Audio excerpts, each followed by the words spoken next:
읽겠습니다. 로마서 7장 12절 말씀입니다. 로마서 7장 12절 말씀.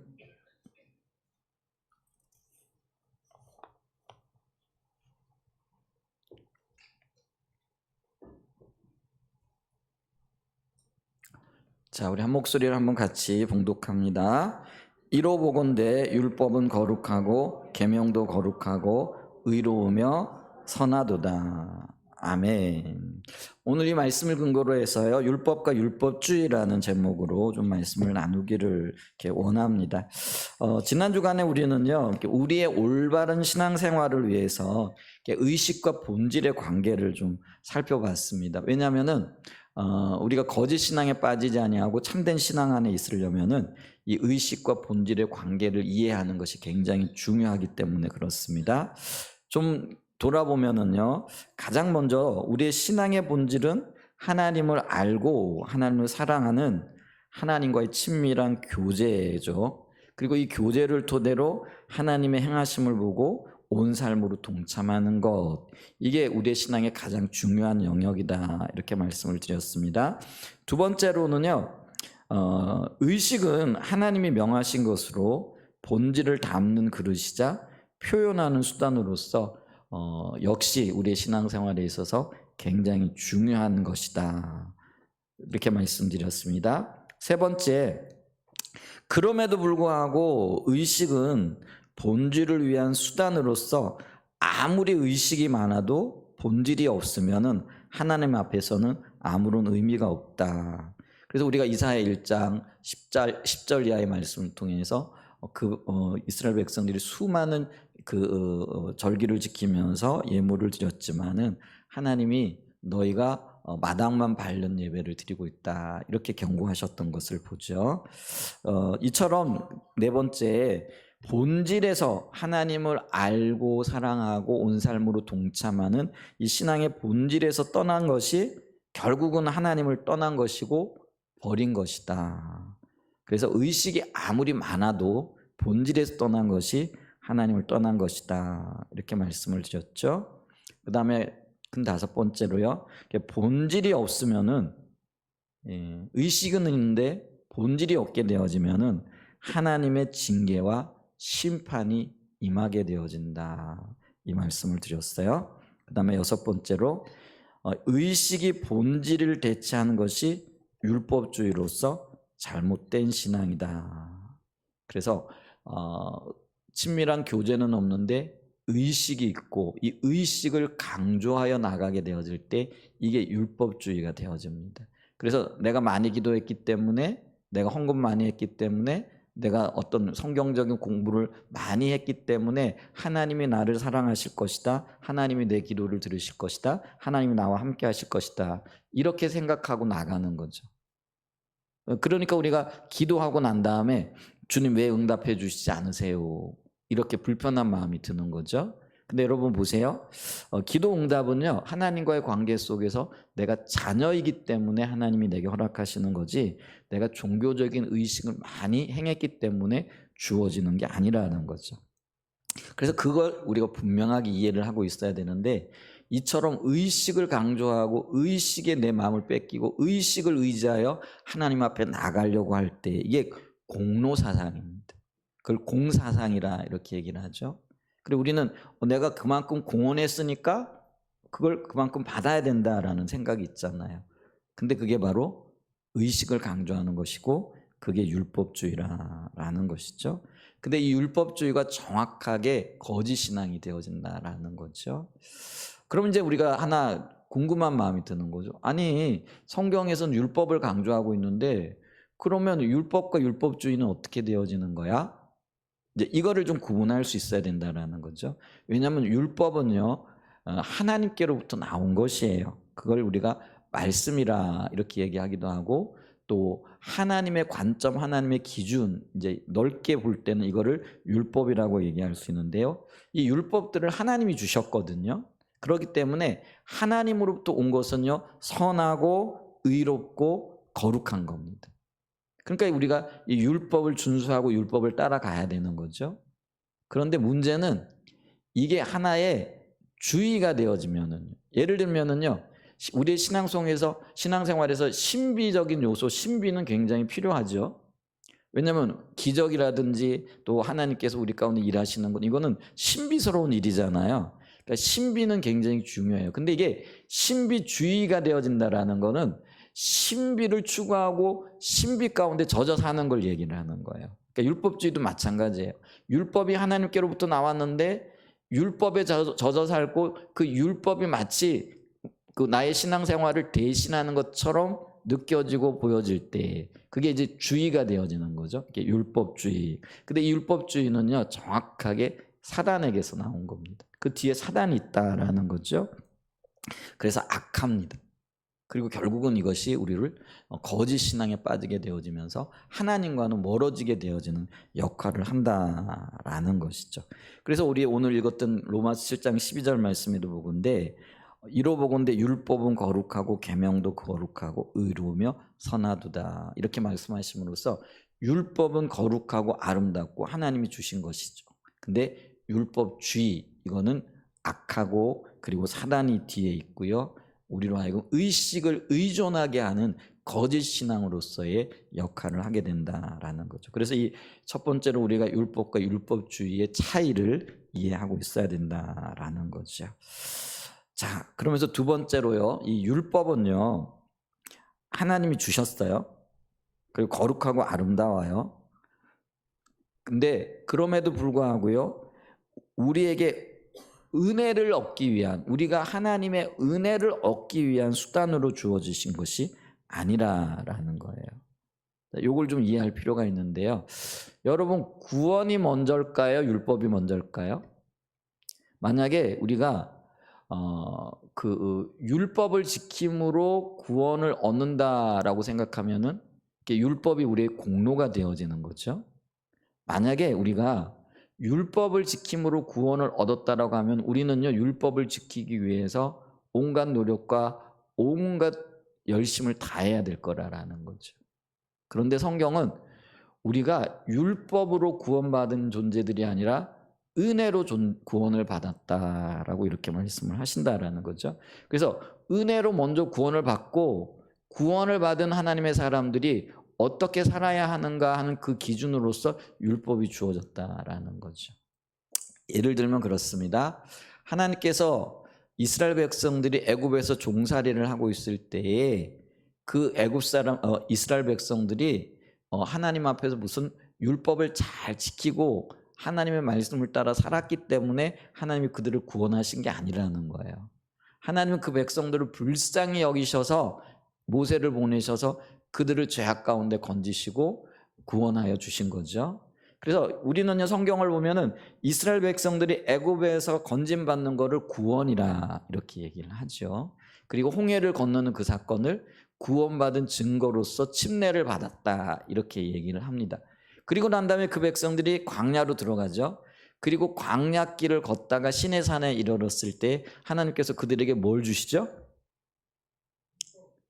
십계명을 주시잖아요. 돌판을 쓰여진 하나님의 말씀을 주시죠. 그래서 이 하나님의 말씀, 이게 율법이에요. 그러니까 우리가 이 과정들을 보게 되면은 어떻습니까? 하나님이 먼저 구원을 주시고 뭘로요? 은혜로.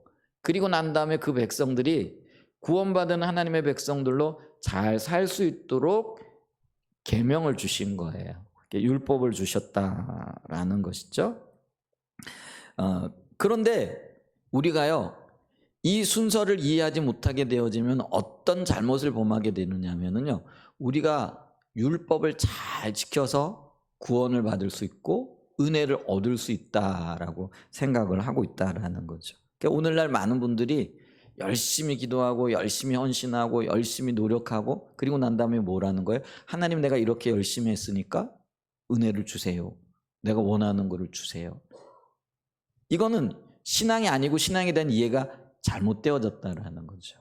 자, 지금 그걸 이야기하고 있다라는 거죠. 그래서 이 우리에게 주어진 계명, 그것이 하나님의 말씀임에도 불구하고 이 율법을 지킴으로 은혜를 얻을 수 있다라고 생각하는 것, 그리고 이 율법을 은혜를 얻기 위한 수단으로 여기는 것이 바로 율법주의라는 거죠.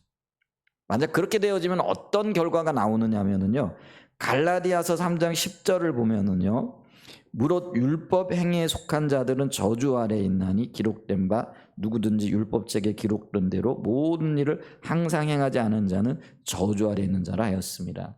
그래서 이 율법을 지킴으로 은혜를 얻으려고 하는 사람들에게 주어지는 두 가지 그 의무가 있다라는 거죠. 근데 그 두 가지 의무는 뭐냐면은요, 모든 것을 그리고 항상 지켜야 된다라는 거죠. 자, 이 모든 것 속에는요, 하나님의 말씀이 포함이 되어지는 거죠. 그래서 하나님의 말씀을, 그것도 모든 하나님의 말씀을, 그것도 항상 지켜야 되어지는 거예요. 여러분, 우리가 언제 죄인이 되어지느냐면요, 평상시에 잘 살다가 어느 날 실수를 해가지고요, 사람을 죽였네? 그럼 어떻게 되는 거예요? 살인자가 되는 거예요. 그러면 우리가 예를 들면 첫날 동안은 999일은 잘 살았는데 한 날 실수해가지고 사람을 죽였어. 그럼 999일을 잘 살았으니까 우리가 한 날 잘못 산 거는 용서받을 수 있나요? 안 해요. 법은요, 그걸 용납하지 않아요. 그게 그러니까 율법에 우리가 의존하고 율법을 우리가 지킴으로 공로를 얻는다라고 한다면요, 첫날이 단 하나의 실수가 없어야 되는 거예요. 999일을 잘 살았는데 한 날 실수해가지고 잘못했어요. 그러면 그 사람은요, 999일이 다 소용이 없게 되어지는 거예요. 그러면 그 사람은 뭐가 되는 거예요? 죄인이 되는 거예요. 그러니까 이게 모든 일에 항상 완벽해야 되는 거예요. 그런데 제가 여쭤볼게요. 여러분, 모든 날 동안 모든 일에 항상 완벽하실 수 있어요? 사람 중에는 그럴 사람이 없어요. 성경 분명하게 그렇게 해요. 너희 중에 의인은 없나니 한 사람도 없다. 그래서 우리에겐 십자가가 필요한 거예요. 그래서 우리에겐 은혜가 필요한 거예요. 그래서 이 십자가가 은혜로 우리에게 주어졌다라는 거예요. 그래서 우리가 은혜가 먼저이고, 결코 우리가 율법을 지키고 또 율법을 행하고 항상 모든 일에 이런 것들을 할 수 있다라고 생각하는 것이 얼마나 큰 오만인가를 알아야 되는데, 우리의 신앙생활이 이 율법 지키는 거에, 모든 것을 항상 행하는 거에 초점이 맞추어져 있더라는 거예요. 그게 율법주의라는 거죠. 그래서 이 율법주의는요, 할 수 없을 뿐만 아니라 아무리 노력해도 안 되는 거예요. 그런데 지금 많은 우리의 신앙의 초점이 내가 뭘 함으로, 내가 종교적인 열심을 또 종교적인 행위를 함으로 하나님을 감동시킬 수 있다라고 생각을 하는 거죠. 여러분, 내가 뭘 해가지고 하나님 감동하실 수 있을까요? 없어요. 근데 그런 생각을 가지고 있을 때에 주어지는 열매 혹은 결과가요, 우리가 생각하는 것보다도 훨씬 더 심각하다라는 것들을 기억을 해야 된다라는 거죠. 그래서 율법주의는요, 우리의 신앙을 바르지 못하게 해요. 올바른 신앙생활을 하지 못하게 해요. 안 되는 것들을 붙잡고 평생 동안 씨름하게 해요.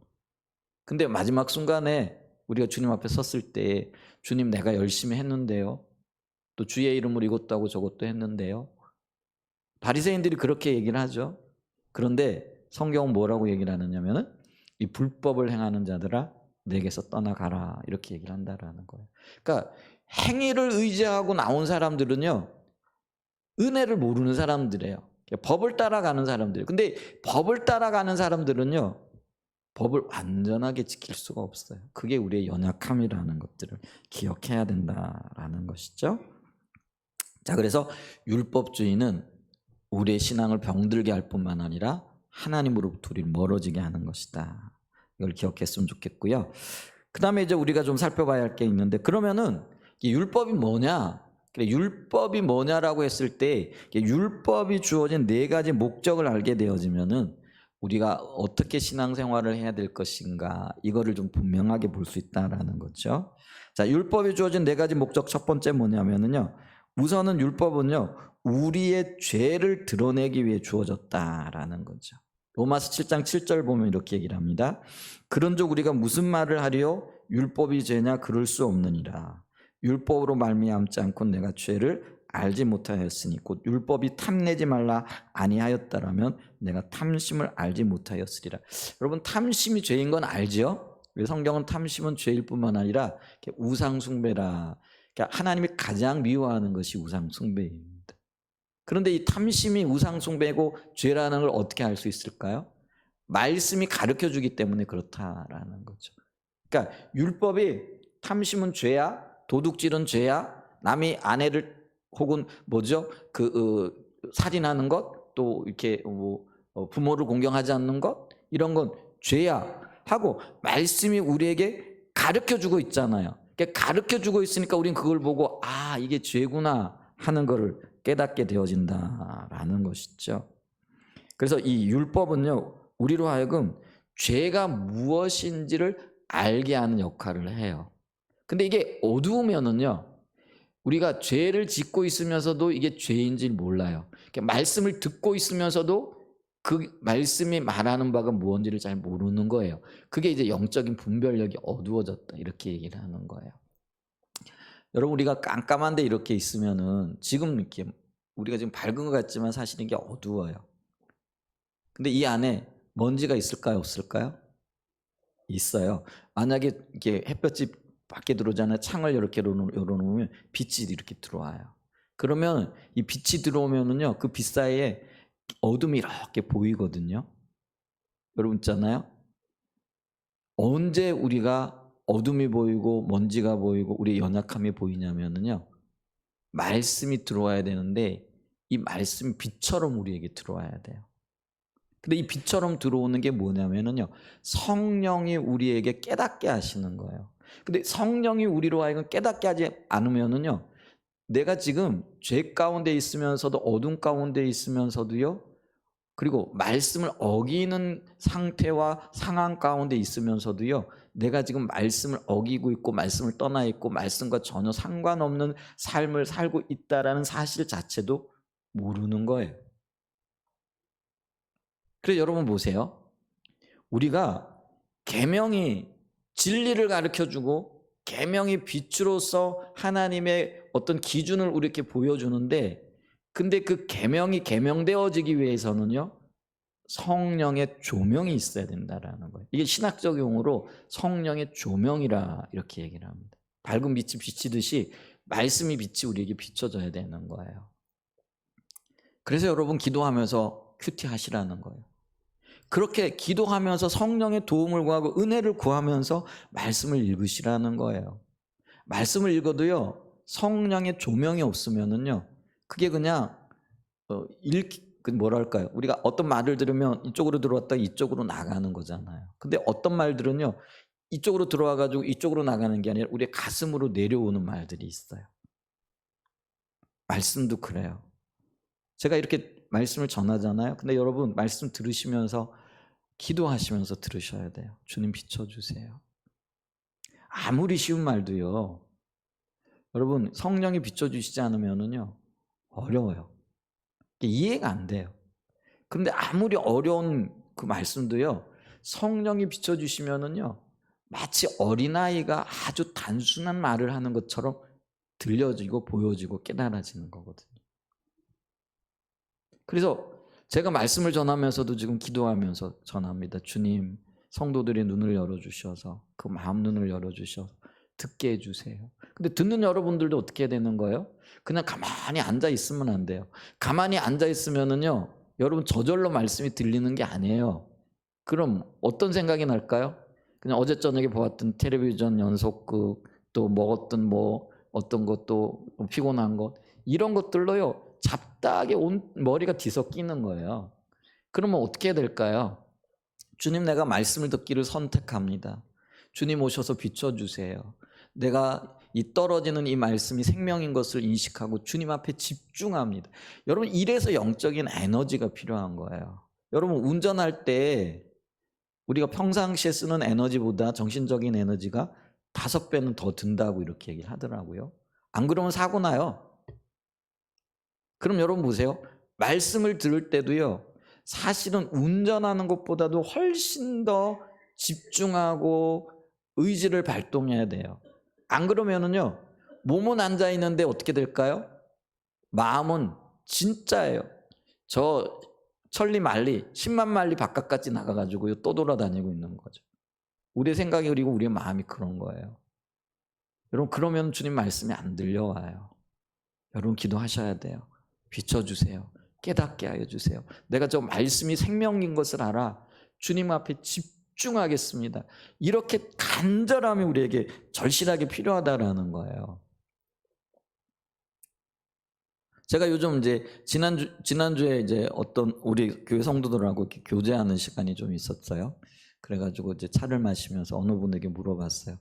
말씀이 요즘 잘 재미있으세요? 잘 들려지세요? 그랬더니 그분은 잘 들린다 이렇게 얘기를 하더라고요. 그래서 참 감사하다 이렇게 제가 얘기를 하고 그런 시간을 이렇게 가졌는데, 근데 보세요. 어떤 분들에게는 선명하게 들려지는 거. 근데 어떤 분들에게는 야 너무 어렵다, 힘들다. 또 어떻게 저렇게 살까?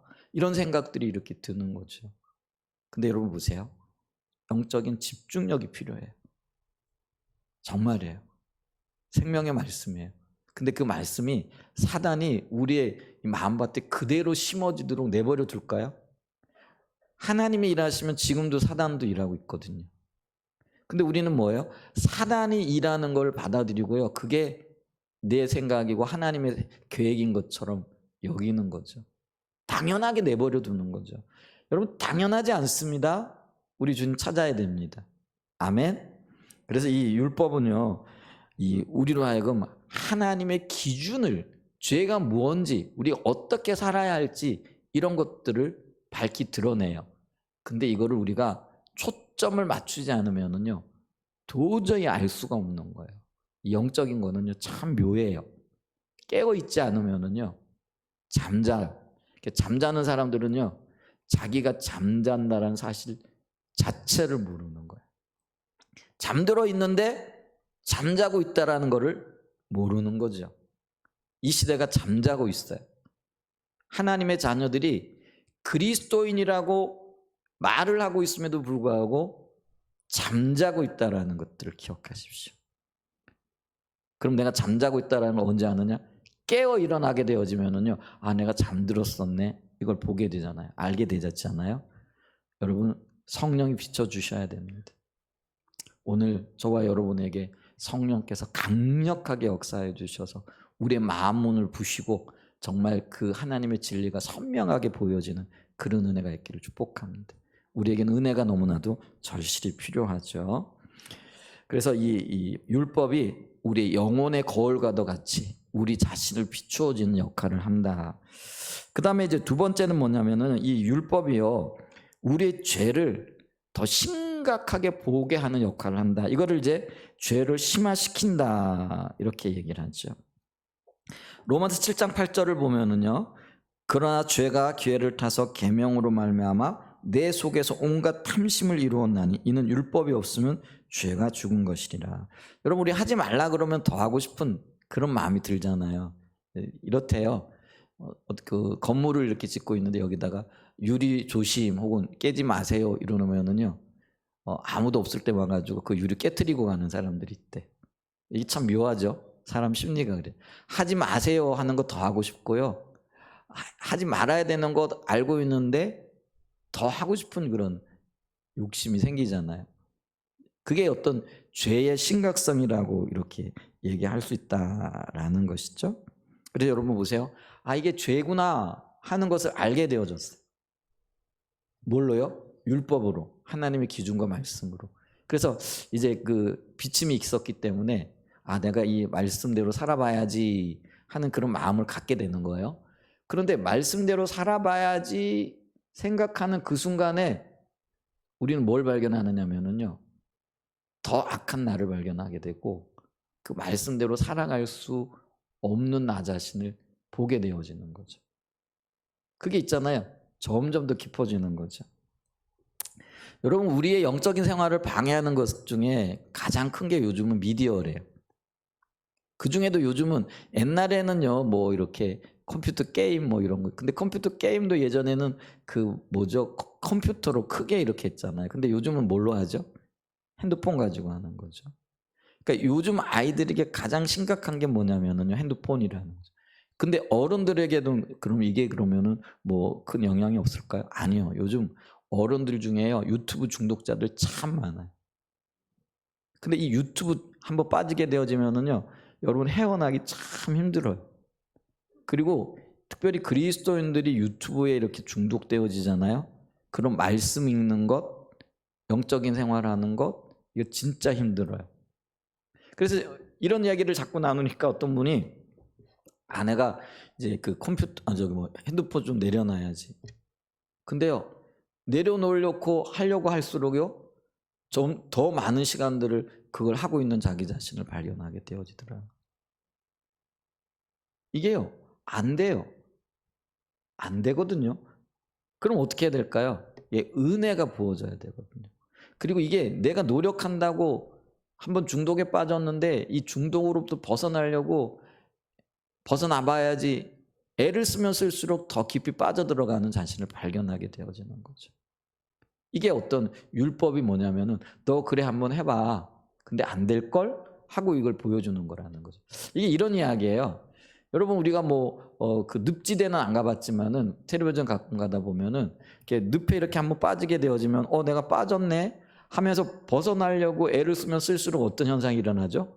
점점 더 늪으로 빠져들게 되어지는 거죠. 자, 그러면서 빠져들면서 숨이 넘어갈 그 순간에 이게 정말 안 되는구나. 마지막 절망이죠. 그 절망의 순간에 자기 힘으로는 안 되는 거죠. 그럼 어떻게 되는 거죠? 누군가가 와서 건져줘야 되는 거죠. 그거를 절실하게 인식하게 되어지는 거죠. 그게 율법이 우리의 죄를 심화시킨다라는 의미예요. 그래서 내가 죄인 줄 알았는데 이 죄로부터 벗어나기 위하여 온갖 노력, 온갖 수단, 온갖 모든 방법을 동원해 봤지만은 안 되는구나. 그래서 철저하게 내 힘으로는 안 된다라는 걸 발견해야 된다라는 거죠. 여러분 자기 자신에게 절망해 보신 적이 있으세요? 얼마만큼 절망을 해 보셨나요? 정말 우리는 이 경험이 있어야 돼요. 내 힘으로는 안 되는구나. 사람의 힘으로는 안 되는구나.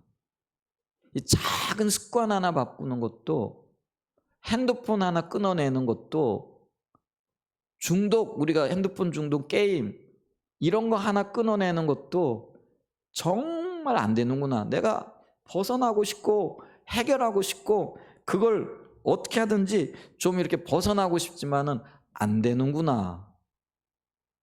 그거를 우리가 절실하게 느껴야 돼요. 그 순간에 어떤 일이 일어나느냐면 나에겐 누군가가 필요해. 이게 되는 거예요. 그래서 이 율법의 4가지 기능 중에 하나가 뭐냐면은 셋째가요. 율법이 우리로 하여금 그리스도께로 인도함을 받게 한다는 거죠.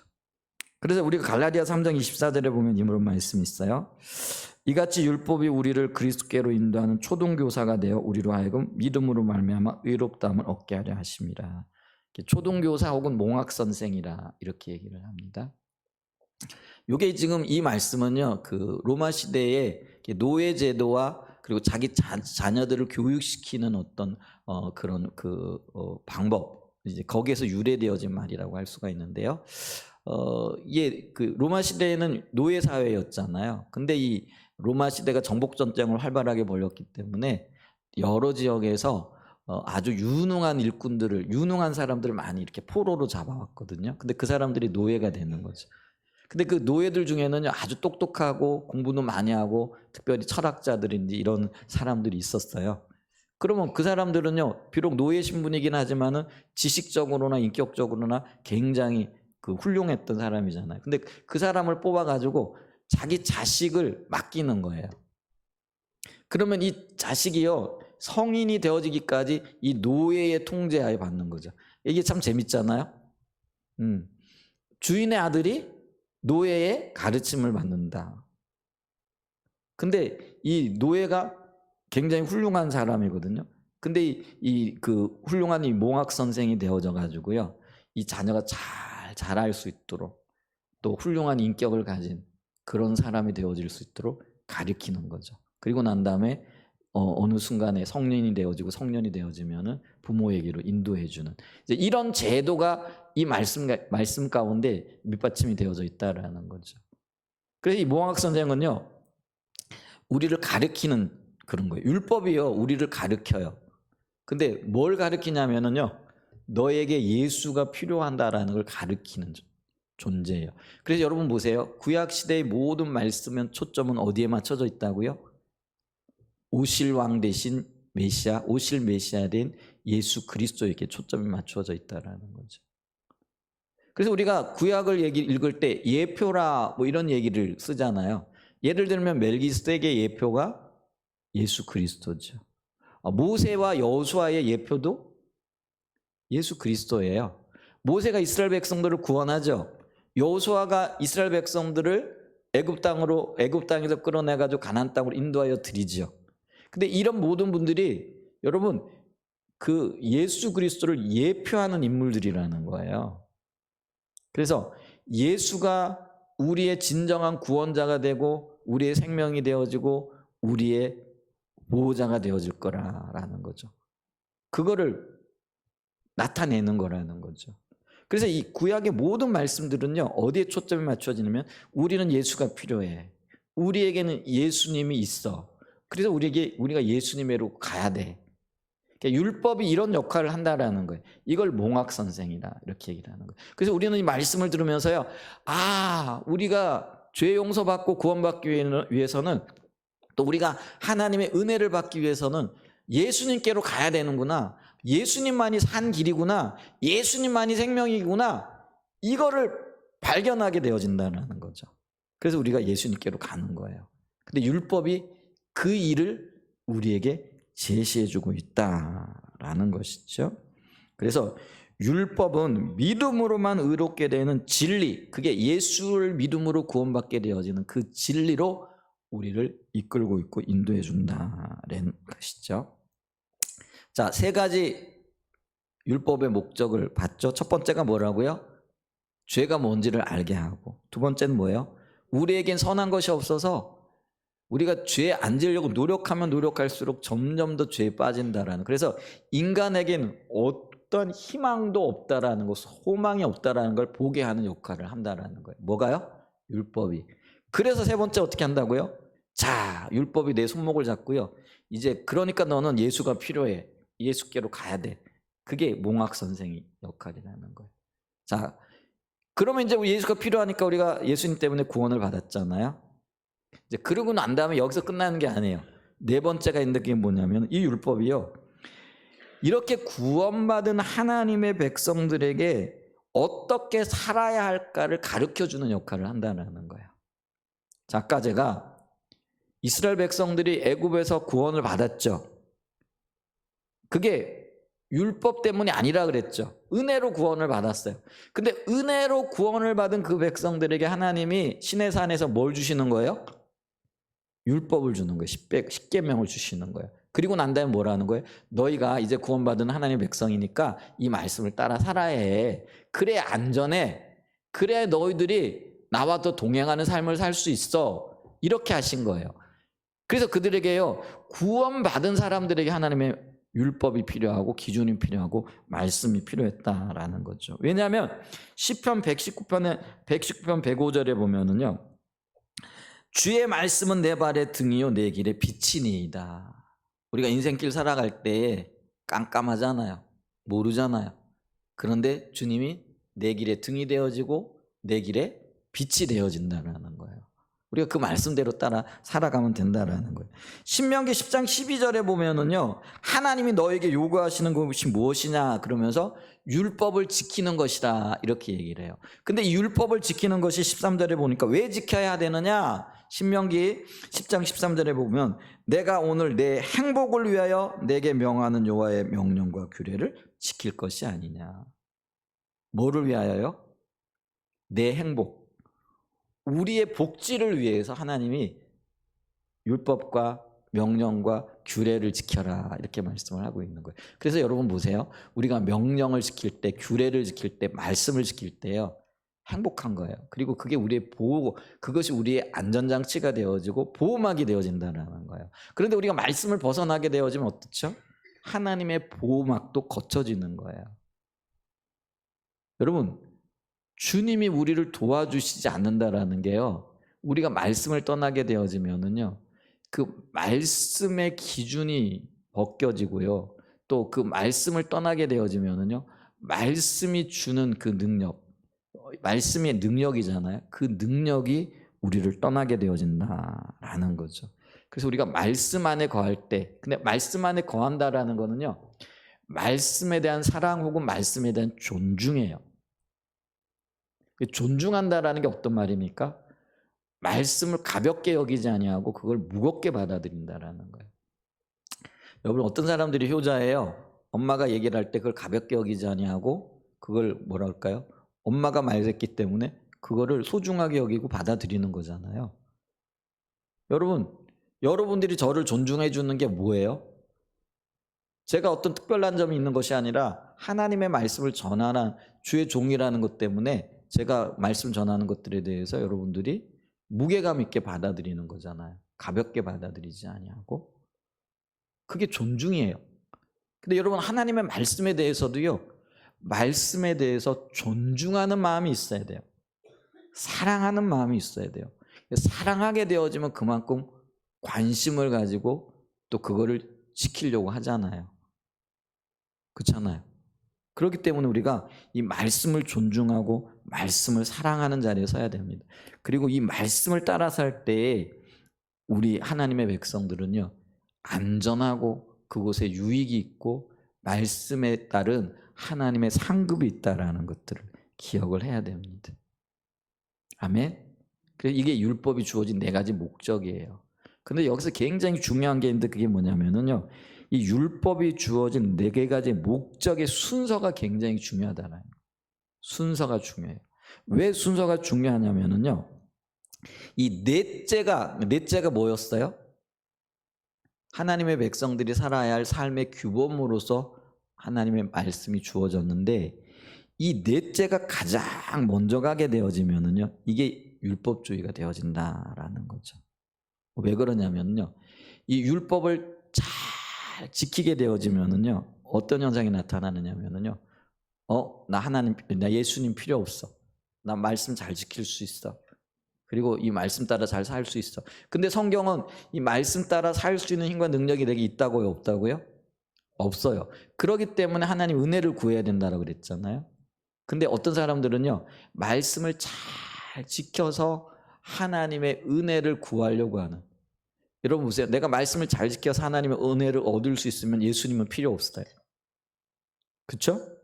근데 바리새인들이 바로 그런 생각을 가지고 있었죠.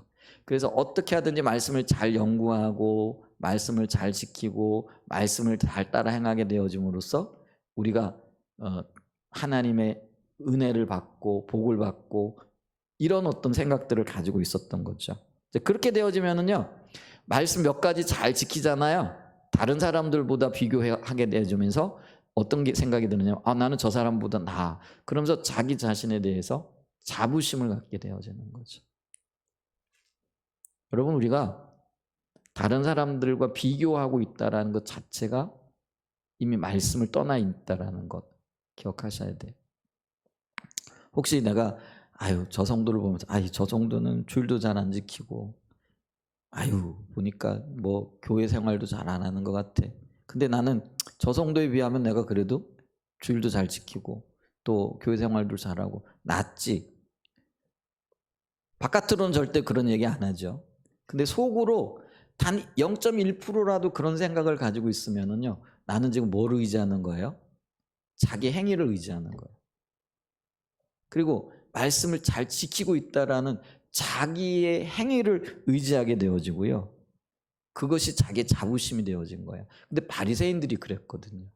그러니까 이 바리새인들은요, 말씀을 너무나 잘 지키는 사람들이었어요. 그러니까 이 일반 유대인들, 잘 지키지 못하는 그 유대인들을 보고 손을 씻니 안 씻니, 말씀을 따라 사니 안 사니 뭐 이러면서요, 우리는 저들보다 훨씬 낫다.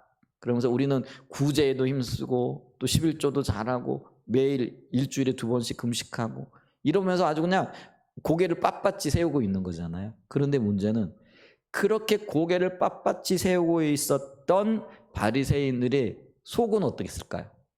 그들의 마음은 어땠을까요? 그들의 중심은 어땠을까요? 하나님을 닮은 사람이고 예수 그리스도를 닮은 사람들이었을까요? 아니에요. 그들의 중심은요, 교만과 헛된 자부심으로 가득 차 있었다. 그러니까 예수님께 그들을 향하여 외식하는 자들이라. 그러니까 외식이라는 게 뭐예요? 안과 밖이 다르다라는 의미잖아요. 그러니까 바리새인들이 안과 밖이 다른 거예요. 겉으로는 겸손한 것 같고요, 겉으로는 잘 사는 것 같아요. 근데 속으로는 뭐예요? 온갖 더러운 것들이 그들의 마음, 탐심과 탐욕이 가득 차 있었다라는 거죠. 반면에요, 이 넷째가 우선이 되어지면은요, 율법주의가 되어지는데, 이 율법대로 살아가려고 애를 쓰다가 못 지키게 되어지면 어떻게 되냐면은요, 아유, 나 오늘도 주일 어겼네.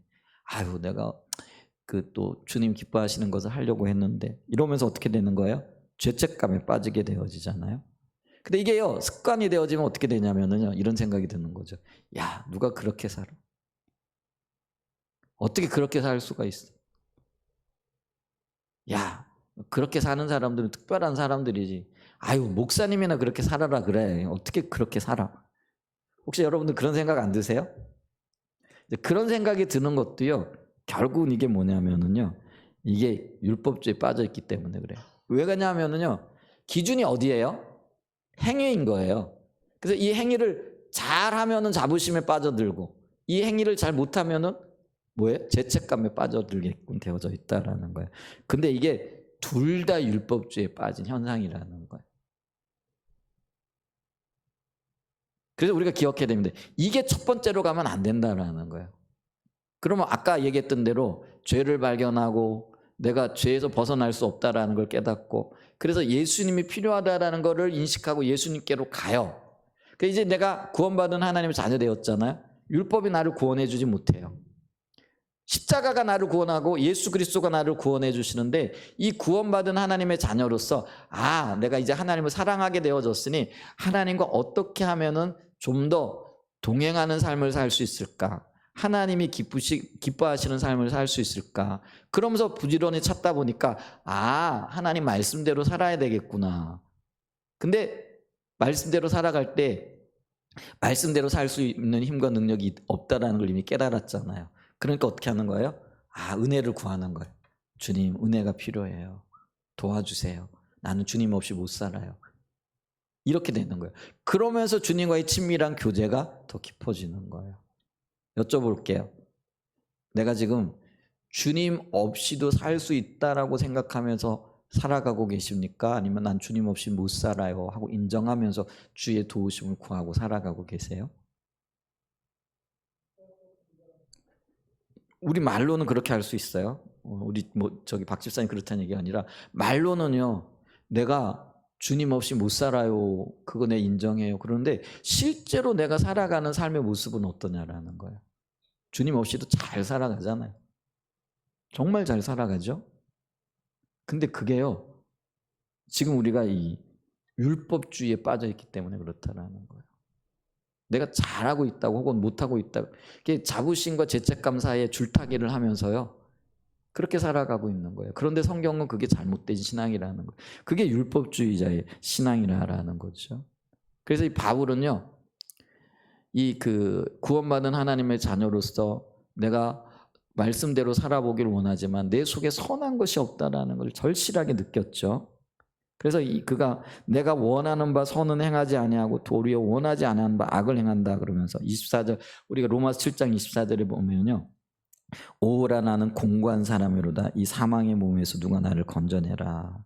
이제 그러면서 고민하다가 하나 발견한 게 있는데, 그게 뭐냐면요, 은혜를 구하면 되겠구나, 성령님께 나아가면 되겠구나, 이걸 발견하게 되어졌다라는 거죠.